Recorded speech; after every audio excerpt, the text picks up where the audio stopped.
Et donc nous allons maintenant passer la parole au docteur Artru, comme je vous le disais tout à l'heure, qui est chef de clinique en gastro-entérologie à Lille. Bonjour à tous, alors on va faire un peu des pathologies, ce qui me fait très plaisir. Je juste vérifie que tout fonctionne. Là, c'est bon. Donc en effet, je suis chef de clinique hépatologue à Lille et on travaille très conjointement, en particulier avec le docteur Roland et le docteur Carton ici présents pour la prise en charge de certains de nos malades. J'ai essayé donc de répondre à cette question en faisant passer en fait 3 ou 4 messages très très simples pour le suivi hépatologique de vos malades atteints d'addiction. Donc voilà, j'ai une diapo de conflit d'intérêt que je n'ai pas, donc je le déclare. Les patients donc, que vous suivez sont essentiellement suivis sur le plan hépatologique pour 3 maladies que vous connaissez, qui sont l'hépatite B, l'hépatite virale C et la maladie alcoolique du foie. J'évoque ici ce qu'on appelle la NAFLD, c'est-à-dire la stéatopathie dysmétabolique, qui est un problème qui va être de plus en plus émergent, que vous allez voir émerger chez votre patientèle, et à laquelle il faudra penser dans les années qui viennent, mais je n'en parlerai pas plus précisément dans ce topo. Ce qu'il faut savoir, c'est que pour arriver au stade de cirrhose, qui est la maladie terminale hépatique, il faut passer par des stades de fibrose intermédiaire de F1 à F3, F4 signifiant la cirrhose, et ces stades de fibrose sont la plupart du temps même quasi systématiquement asymptomatiques, ce qui n'empêche pas d'avoir des lésions hépatiques, comme vous le voyez, significatives, et qui vont mener, si on ne bloque pas le processus de fibrose, à la cirrhose, qui est vraiment l'évolution terminale. Donc l'idée, c'est d'empêcher les malades et de dépister rapidement les malades pour éviter qu'ils arrivent justement à ce stade de cirrhose. Donc pour ce qui est de l'hépatite C, il faut savoir que la prévalence de l'hépatite C chez les usagers de drogue est très importante dans les pays occidentaux, ce que vous devez savoir, et que c'est le premier mode de contamination dans les pays industrialisés. Vous regardez en Europe occidentale, la prévalence est de l'ordre de 40 à 80% chez les usagers de drogue de cette maladie, et en particulier avec des pics de prévalence supérieurs à 80% chez les Italiens et les Portugais.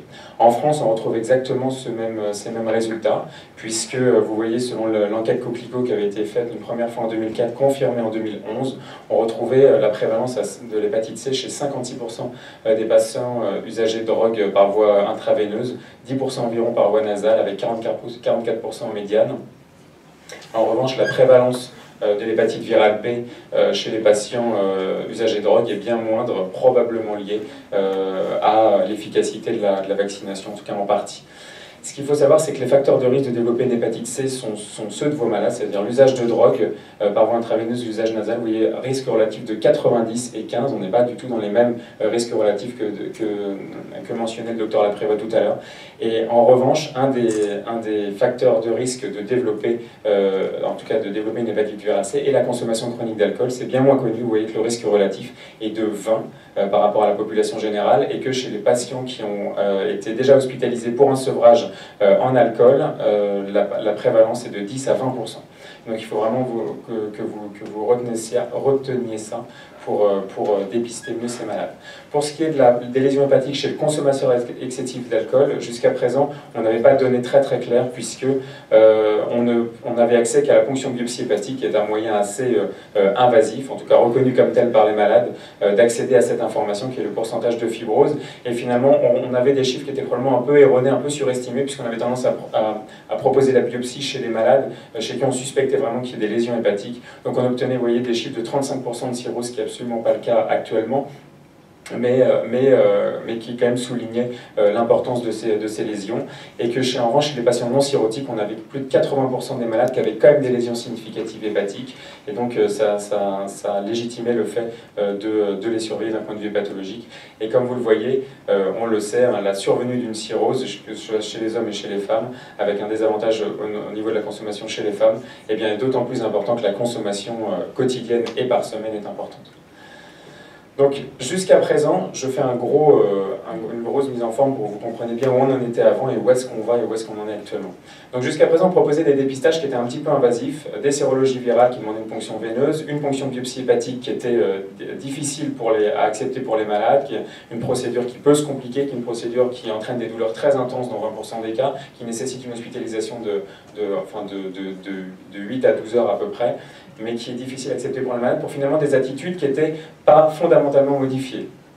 quand on diagnostiquait une fibrose chez un patient qui avait une hépatite virale C, eh bien, on proposait aux patients un traitement qui était peu efficace, 40 à 50% d'efficacité, qui était souvent très mal toléré et très long, donc le malade ne voyait pas énormément l'intérêt de cette prise en charge. Pour l'hépatite virale B, on proposait pareil, de l'interféron ou des analogues qui avaient moins d'efficacité que maintenant. Et pour l'alcool, finalement, on n'avait pas énormément de molécules qui nous permettent de maintenir un sevrage. Surtout, on leur disait, bah, écoutez, vous avez une fibrose F1, je vous rebiopsie dans 3 ans. Donc le type fuyait et on ne le revoyait plus.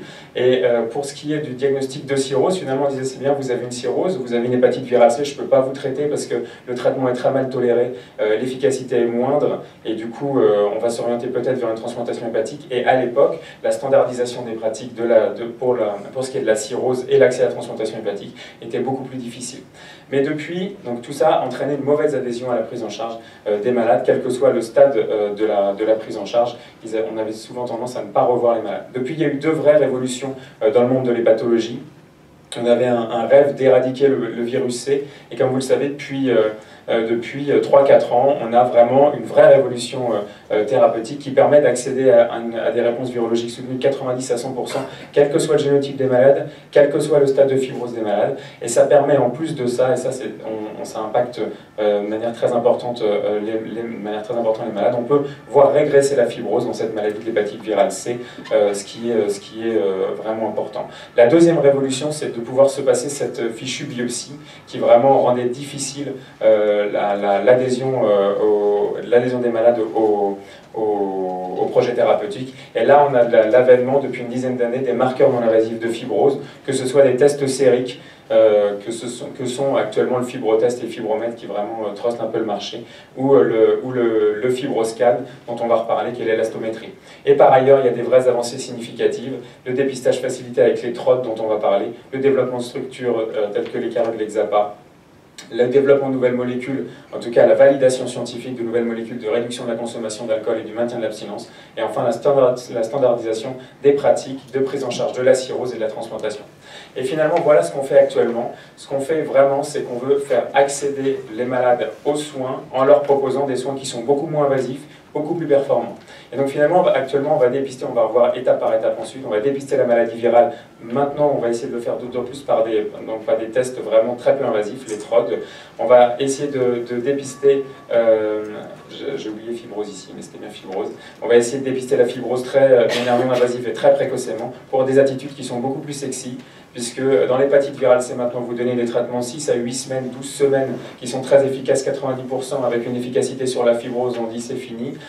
L'hépatite virale B, on a des analogues maintenant qui sont vraiment très très performants, avec très peu de résistance virale. Et puis, on a maintenant en addiction l'alcool, on a des molécules qui permettent la réduction de la consommation et le maintien de l'abstinence qui sont efficaces. Ce que vous savez, dans le cadre de la cirrhose, maintenant on peut traiter les patients qui ont une hépatite virale C ou B de manière très efficace. Il y en a vraiment de moins en moins. Vous avez vu, on est vraiment en phase de décroissance de cette maladie enfin. Et puis finalement, sur le plan de la standardisation des pratiques de la cirrhose, on arrive vraiment à des consensus qui sont très importants. Et donc en fait, tout ça a un impact très important dans la prise en charge. Alors on va revenir point par point. Le dépistage, ce qui est très important de savoir, c'est qu'on ne dépiste pas assez les malades. Vous l'avez vu, la prévalence est très très importante chez vos malades usagers de drogue. Et donc là, par exemple, dans la circulaire relative à la mise en place des XAPA, vous voyez, la prise en charge normalement devait être à la fois médicale, psychologique et sociale, et comprenait la recherche des comorbidités somatiques. Et là, vous voyez qu'il y a une enquête qui a été réalisée en 2011-2012, qui a été confirmée récemment. Finalement, dans les XAPA, il n'y a que 20% des XAPA qui proposent systématiquement le dépistage de l'hépatite virale C, alors que la prévalence est monstrueuse. Et vous voyez, quand on leur demande, est-ce que vous savez quelle est la prévalence des patients séropositifs au VHC dans votre patientèle, eh bien, en fait, finalement, 70% des XAPA ne le savent pas. Et donc, il faut vraiment dépister ces malades. Le B, le C, le VIH, ce sont des recommandations. C'est les recommandations du rapport Dumeau de 2014. Idéalement, tous les 6 à 12 mois, évidemment, tant que la consommation n'est pas sevrée, ils sont réexposés au risque de développer cette hépatite virale. C'est coût-efficace et c'est démontré. Donc, ce qui est recommandé, c'est de dépister tous les patients exposés au risque, donc tous vos malades usagers de drogue. Ça a été étendu récemment aux hommes de 18 à 60 ans, au moins une fois dans leur vie, aux femmes enceintes en première visite. Et hors recommandation, au vu d'un risque relatif très important, en discutant avec les collègues hépatologues, il est vraiment important que vous essayiez de dépister ces consommateurs excessifs, puisqu'ils sont beaucoup plus à risque que la population générale de développer cette maladie. Donc on va parler des tests rapides d'orientation diagnostique, qui sont valides et mis en place pour le VIH. Ils viennent d'être validés par le ministère de la Santé la fin mai, il y a 10 jours. Et vous voyez, les deux plus répandus sont le test oral et le test par la petite ponction veineuse au bout du doigt. Les résultats sont disponibles en 10 à 30 minutes, ce qui nous permet d'avoir le malade immédiatement au décours de la consultation. Il y a quelques limites. La moins bonne performance avec la salive par exemple, le manque de sensibilité, mais qui reste quand même très bon par rapport à la sérologie qui est excellent, mais il reste très bon aux alentours de 90 à 95%. Et puis la nécessité de formation de personnel, puisqu'il y a une lecture qui est un petit peu, qui est un brin indépendant de l'opérateur et qui nécessite un peu de formation. Mais tout ça est vraiment une réelle avancée et on attend la validation des TROD de l'hépatite B qui est un petit peu plus compliqué, comme vous le savez, parce que le système du virus B est un petit peu plus compliqué à lire. Donc finalement, qu'est-ce qu'on fait en fonction du dépistage? C'est très simple. Vous avez un des deux dépistages qui est positif. Vous essayez de convaincre le malade d'aller voir un hépatologue. Idéalement, dans les APA, il y a les consultes avancées en hépatologie et on est de plus en plus présent dans les structures d'addictologie. Et si en revanche l'hépatite B négatif, il faut vraiment que vous pensiez à vacciner votre malade sans les recommandations, puisque tous les toxicomanes utilisant des drogues parentérales doivent être vaccinés, toutes les personnes détenues doivent être vaccinées. Et puis ici, j'avais vu, mais je ne savais même pas, les enfants et adultes accueillis dans les institutions psychiatriques, c'est recommandé dans les calendriers vaccinaux. Et donc on ne le fait pas assez. Vous voyez que la prévalence est moins importante que l'hépatite virale C, mais l'important, c'est de prévenir les fibroses et la maladie hépatique. Pour le dépistage, donc là on a vu le dépistage des virus, maintenant le dépistage de la fibrose, il se fait essentiellement par l'élastométrie. L'élastométrie, c'est ce petit appareil qui est pas bien méchant. L'histoire naturelle est très idiote. C'était le type qui a développé ça. Il était en vacances dans les Alpes et il allait voir son fromager et il lui disait mais comment finalement tu arrives à savoir que ton fromage est bon? Il dit bah, je mets ma main au centre de mon comté, je tape sur le bord et quand je sens la vibration passer très vite ou en tout cas pas assez vite, je ne sais plus exactement, le comté est fait donc il est bon. Et il s'est dit bah, je vais faire pareil avec le foie. Je vais mettre une petite, ça s'appelle de l'élastométrie, hein, donc ça envoie une petite impulsion au niveau du foie, c'est récupéré 4 secondes après. Et en fait, plus l'onde mécanique se propage vite, plus le foie est fibrosé. Et donc vous voyez, ça a été validé d'abord dans l'hépatite virale C, puis dans toutes les autres hépatopathies. C'est parfaitement indolore, ça dure 5 minutes et c'est devenu complètement incontournable dans toutes les maladies hépatiques. Et c'est la raison pour laquelle ça a été évidemment testé dans vos populations. J'ai pris cette étude française, il y a d'autres études, mais vous voyez cette étude est très intéressante. 227 malades inclus dans un centre d'addictologie en un an, un peu plus d'un an. 208 malades qui étaient valables, donc 92% d'efficacité du test. Et vous voyez que c'est des seuils ici, vous voyez, c'est en kilopascal grosso modo, mais on considère qu'au-dessus de 7 à 8 kilopascal, il y a probablement une fibrose. Et donc vous voyez, c'est des chiffres qui sont moins importants que la série biopsie que je vous ai montrée initialement, mais c'est quand même 30% des malades d'addictologie qui présentent une fibrose significative. Et parmi ceux-ci, vous voyez, ici c'est les cirrhotiques supérieurs à 13 kPa. Il y avait plus de 10% des patients qui étaient en fait cirrhotiques et qui ne le savaient pas, ce qui impacte énormément évidemment la prise en charge, et ce de manière non invasive.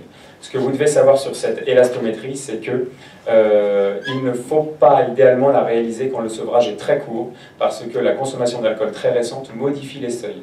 Et donc si vous avez, et c'est ce qui est marqué ici, c'est que si vous avez un sevrage qui est de moins de 10 jours, probablement la variation de votre seuil va être trop importante, et donc il vaut mieux attendre qu'il y ait eu un sevrage en cours. Donc le mieux idéalement, c'est justement les patients qui sont en cours de sevrage, soit en institution, soit au domicile, mais idéalement, ce serait de les adresser au cours de ce sevrage ou en post-cure, s'il le fallait, pour réaliser ce fibroscan. Nous, on a fait la même chose dans le Nord, entre 2013 et 2015.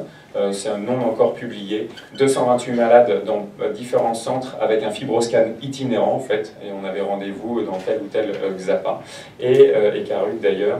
Et vous voyez 20% de fibrose, 6% de cirrhose, mais dans quelques centres, vous voyez plus de 50% de cirrhose dans ce centre en particulier. Et donc, ça signifie vraiment l'importance du dépistage de manière non invasive.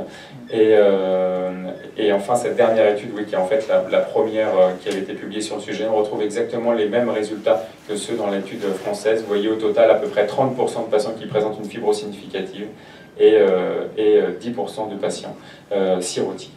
Donc finalement, le dépistage de la fibrose par élastométrie, il est non invasif, il est de plus en plus disponible dans tous les CHU, dans la quasi-totalité des CHG, et maintenant chez les praticiens libéraux.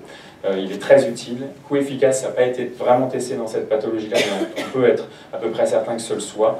Et ça peut être source de motivation pour le malade. C'est vrai que le malade, quand on est... Il reste 3 minutes, c'est ça? Voilà, je parle vite pourtant, mais... ça devrait aller, ça devrait aller. Ça devrait être source de motivation pour le malade, parce qu'en fait le malade arrive, vient vous voir, vous dit « Ah, l'an dernier j'étais à 10,2, je suis à combien cette année ?» Et en fait ils se souviennent pas mal. Donc il faut pas hésiter à nous adresser le malade pour les stades de fibrose qui apparaissent significatifs, 7 à 8 kPa environ. Nous adresser le malade, c'est ce que je disais, c'est très facile dans les termes, mais en fait c'est très compliqué. 162 malades en Italie, j'ai pris n'importe quelle étude, mais qui vous montre que finalement il n'y en a que 39 qui acceptent le traitement au total, donc vous le savez très bien qu'il y a quand même un lien entre vous et nous qui reste difficile, et ça c'est vrai que c'est un vrai sujet de débat. En revanche, et ça c'est une bonne nouvelle, la question est de savoir dans toutes ces molécules, vous savez, qui sont en train d'être développées, qui permettent d'obtenir 90 à 100% d'éradication virale, qu'en est-il chez les malades qui sont consommateurs actifs de drogue ou qui sont actuellement substitués? Donc j'ai vu qu'il y avait un poster de M. Bronovicki qui était disponible là-haut si vous voulez le voir, et qui parle exactement la même chose, et en fait les résultats sont très bons chez les patients qui sont usagers de drogue actifs ou en cours de substitution. Vous voyez 95 à 100% de réponse virologique soutenue. Ici, c'est la particularité du génotype 6, et vous voyez que l'effectif est minime, donc on n'a pas vraiment de recul, et que l'observance, par ailleurs, elle est supérieure à 80% dans tous les cas, et que ça permet d'obtenir ces résultats-là, donc c'est très très encourageant. Enfin, et donc je termine, sur la cirrhose. En fait, la cirrhose, le problème de la cirrhose n'est pas tant de savoir quel est le suivi que vous devez en avoir, parce que quand la cirrhose est symptomatique, nous, on les voit, ces malades-là. Ils sont jaunes, ils ont de l'acide, ils viennent nous voir parce qu'ils vont pas bien. Le problème, c'est quand les malades sont cirrhotiques et qu'ils vont bien, et il y en a un certain nombre, et ces malades-là sont très à risque de développer l'hépatocarcinome. Et l'hépatocarcinome, c'est une maladie silencieuse dont on meurt très facilement. Vous voyez dans cette très belle cohorte qui s'appelle CIRVIR, qui est une cohorte hyper pure de malades qui ont une cirrhose compensée, biopsiée, vous voyez le risque, c'est une cirrhose virale B ou C. Vous voyez que c'est 10% de survenue à 5 ans de l'hépatocarcinome et 70% de décès à 5 ans environ. Et donc il faut vraiment y penser. Et cette étude disait qu'il fallait en fait confirmer les recommandations actuelles de réalisation d'une imagerie tous les 6 mois chez ces malades-là. Donc si vous avez vos malades régulièrement, que vous savez être cirrhotiques, ils ne vont pas voir les pathologues, l'idée c'est de lui faire une imagerie tous les 6 mois, parce que quand vous voyez que le seuil entre 2 imageries est inférieur à 7 mois, vous améliorez la survie parce que vous dépistez l'hépatocarcinome beaucoup plus tôt. Alors que si vous laissez au-dessus de 7 mois, donc on dit 6 à 7 mois grosso modo, eh bien vous voyez vous aggravez puisque vous dépistez l'hépatocarcinome plus tard et vous n'avez plus accès au traitement. Donc pour la cirrhose constituée, il faut vraiment faire attention à l'imagerie, au dosage de l'alpha-fétoprotéine, qui est le deuxième paramètre qu'il faut doser. Donc en conclusion, je vais essayer d'être simple. Il faut dépister la maladie virale chez vos malades qui sont très à risque et qui ont une prévalence très importante, vacciner dès que cela est possible, dépister le stade de fibrose, c'est de plus en plus facile de manière non invasive et vraiment ça peut mettre le patient dans un parcours de soins. S'il y a une fibrose ou une maladie virale, vous nous l'adressez au maximum, donc là c'est vraiment en lien avec les structures locales. Et si vous avez une cirrhose, essayez de penser à l'hépatocarcinome. Une échographie par tous les 6 mois normalement, c'est pas compliqué à faire et ça peut vraiment sauver des vies. Merci beaucoup.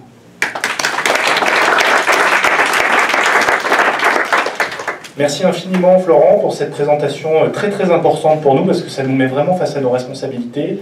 Donc en 3 mots si j'ai bien compris, hein, TROD, vaccination, fibrose calme. Et on s'en sort. Okay. J'ai juste une toute petite question. Est-ce qu'on a évalué l'efficacité des nouveaux traitements contre l'hépatite C chez des patients qui sont encore en mésusage d'alcool? Est-ce que ça a été fait ou pour l'instant on n'a pas de données là-dessus? On a des données plutôt a posteriori en fait sur des... Un peu à l'instar du poster qui est là-haut, en fait on a des données a posteriori sur des consommations qui étaient cachées mais qui ont été testées au moment 2.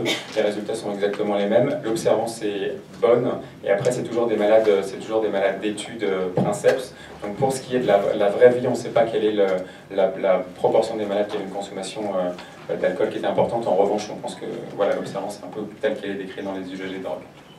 Ma question c'est en termes d'efficacité, puisque avant on disait que les anciens traitements marchaient moins bien chez les patients qui avaient un mésusage d'alcool. Là on pense que ça agit pareil.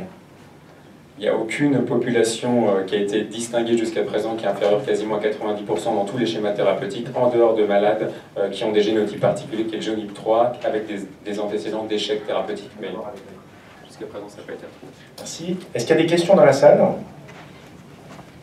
Oui. Docteur Delmas de Perpignan. Oui, moi je voudrais juste reprendre deux questions. Vite fait, c'est ce qu'a dit Benjamin, c'est-à-dire qu'à un moment, pour les patients qui ont une consommation d'alcool, si vous voulez, avant nous, on s'est battu addictologue pour que pour les patients qui avaient encore de la toxicomanie, on puisse leur donner le traitement hépatite C. Et maintenant, je trouve que les hépatologues traitent des patients qui sont des gros consommateurs d'alcool. Donc finalement, en termes de santé publique, c'est bien parce qu'on évite la transmission d'hépatite C, mais on reste bien d'accord qu'après, au niveau de l'hépatopathie en elle-même, qui est liée à l'alcool, on ne change pas tellement forcément le pronostic de la personne. Donc on le fait plus pour une histoire de santé publique qu'autre chose, ou il y a une autre raison? Non, en fait, il y a une aggravation.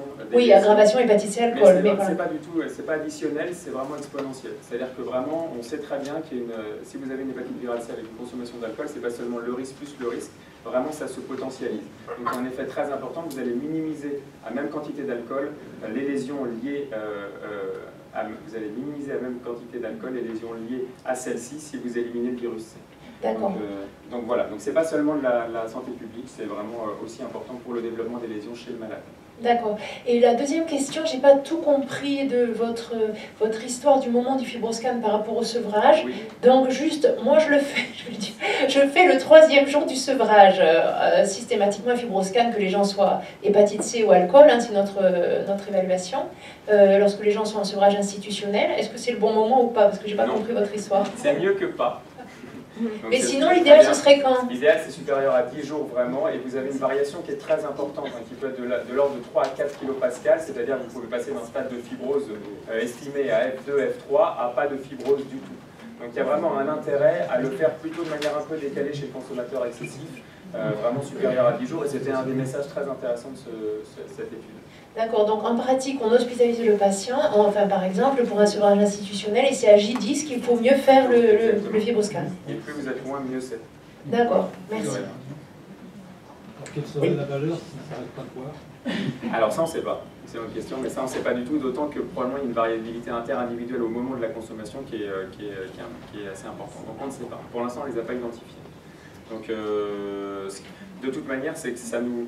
Si vous voulez, qui peut le plus, peut le moins en gros. Donc ça va nous interpeller, on va vouloir faire entrer le malade dans un parcours de soins et on sera plutôt mieux surpris plutôt que on veut que ça soit sensible. Donc c'est un peu trop sensible dans le cadre d'un test de dépistage de fibrose. Oui, bonjour. Moi, je me suis posé une question, ça fait la troisième intervention peut-être que l'on entend autour de l'hépatite C, donc moi je cours après ces interventions-là. Vous parliez de qu'est-ce qu'il fallait faire, donc il faut effectivement le dépistage, les fibroscans, etc. Et je trouve que depuis le début, il manque quand même aussi quelque chose du côté de la réduction des risques et de la prévention, c'est-à-dire pour éviter par exemple les risques de réinfection de nos patients usagers de drogue qui vont être traités l'hépatite C. En plus maintenant c'est vrai que les traitements sont plus faciles et que ça va passer forcément par de la réduction des risques et de la prévention. Donc moi je vais juste me permettre d'illustrer un peu comment nous on travaille dans un service de psychiatrie des addictions, donc au sein d'un hôpital psychiatrique. On a une unité d'hospitalisation pour sevrage complexe, hein, c'est-à-dire des patients usagers de la psychiatrie et usagers de drogue. Quand je dis sevrage, c'est une unité d'hospitalisation, de mise à l'écart. Et en fait, on fait venir et on travaille en étroite collaboration avec l'association AIDS, qui viennent en fait une fois par mois. On a une convention maintenant entre l'hôpital psychiatrique et l'association AIDS, qui viennent une fois par mois faire de la prévention, de la réduction des risques des risques de transmission des virus, et on a des résultats vraiment intéressants, c'est-à-dire que toujours sont proposés un dépistage évidemment à l'arrivée des patients usagers de drogue, puisque c'est un public à risque dans notre service. Ils ne sont pas forcément d'accord, hein. Certains disent non je ne veux pas, j'ai trop peur, voilà, ou j'ai pas évalué d'avoir pris des risques. Et avec l'intervention de notre collègue de AIDS, pour ceux qui n'ont pas fait le dépistage, en général le demandent ensuite systématiquement, parce qu'en fait il y a des risques en particulier avec la paille, hein, et qui n'ont pas forcément « Ah mais oui c'est vrai, j'ai échangé ma paille », ou du côté des conduites sexuelles par moment, etc. etc. Et le vaccin de l'hépatite B. Et ensuite ça permet aussi... Parce qu'en psychiatrie, on en parlait, il y avait une intervention, un des patients schizophrènes, usagers de drogue, multiplie les risques de rechute, que ce soit du côté de l'addiction, du côté de la maladie, etc., et du côté des réinfections. Ça permet aussi une rencontre et un accompagnement en fait chez les pathologues, quand vous avez des personnes qui sont très malades psychiatriquement parlant. C'est pas toujours facile d'aller chez les pathologues dans un CHU. Nous, on a un hépatologue sur Rouen Voilà, donc il y a du monde, des salles d'attente, etc. Et ça permet un accompagnement. Voilà, je voulais faire cette... Merci beaucoup. C'était un des points que, en effet, alors c'est pour question de temps premièrement, et deuxième temps, c'est vrai que la rentabilité est un petit peu plus difficile à voir par rapport au dépistage et justement à l'efficacité du traitement, mais vous avez parfaitement raison, bien sûr. Je pense que tout le monde est d'accord avec vous. Simplement, c'est souvent pas les hépatologues qui font ça, c'est souvent dans les services d'addictologie. Donc c'est vrai que c'était pas forcément à Florent d'évoquer ça, mais je pense que c'est vraiment complémentaire. C'est évident de faire entrer une association de réduction des risques dans un hôpital, dans un service de soins. Ça demande un petit peu de pédagogie. Probablement, voilà, probablement. Est-ce qu'il y a encore le temps pour une autre question? Oui. C'est assez rapide, je voulais juste savoir à quoi vous attribuez ces 20% dont vous parlez. C'est des patients qui sont en sevrage alcool et qui ont l'hépatite C, si j'entends bien. À quoi vous attribuez ce taux si important? Alors c'est vrai que c'est une question que je ne me suis pas... Peut-être que Benjamin va pouvoir répondre. Non, je dirais c'est peut-être les coaddictions, peut-être les comportements à risque liés à la consommation. C'est vrai que je n'ai pas plus fouillé ça. Ce qui est certain, c'est que... Ça fait un patient sur 5, Ouais, et alors ça dépend des séries, mais grosso modo, c'est vraiment les chiffres qui sont retenus, mais on retrouve systématiquement dans l'augmentation de la prévalence cette histoire d'hospitalisation et de cure de sevrage en hospitalisation. Donc je pense que c'est lié au pattern de ces malades-là. Mais peut-être que je n'ai pas entendu la question, mais je vais quand même donner une réponse, parce que je crois que j'ai compris la question a posteriori. Il y a énormément d'études qui montrent que plus les patients sont hospitalisés en psychiatrie addictologie, plus ils sont à risque d'avoir une hépatite C. Alors pourquoi? Est-ce que l'institutionnalisation, est-ce que... Oui, voilà, donc je vais répondre en répétant votre question. Mais il n'y a certainement pas de réponse, mais on est dans des pathologies, des patients qui sont chronicisés dans des systèmes de soins. Donc, est-ce que, en termes de précarité, ces populations sont particulières par rapport à d'autres populations suivies pour trop d'usage de substances, d'alcool ou d'autres substances? C'est possible, mais c'est vraiment une question centrale à laquelle on n'a pas de réponse. Hein. Des patients institutionnalisés de manière chronique en psychiatrie, il y a une très très forte prévalence d'hépatite C aussi qui est connue depuis très longtemps. C'est des populations peut-être plus précaires, je ne sais pas, avec un passé particulier.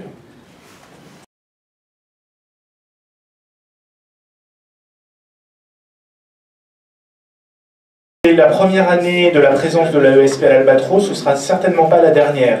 L'AESP, Farid l'a dit, est une association qui vise vraiment à promouvoir les échanges cliniques autour de la psychiatrie et de l'addictologie.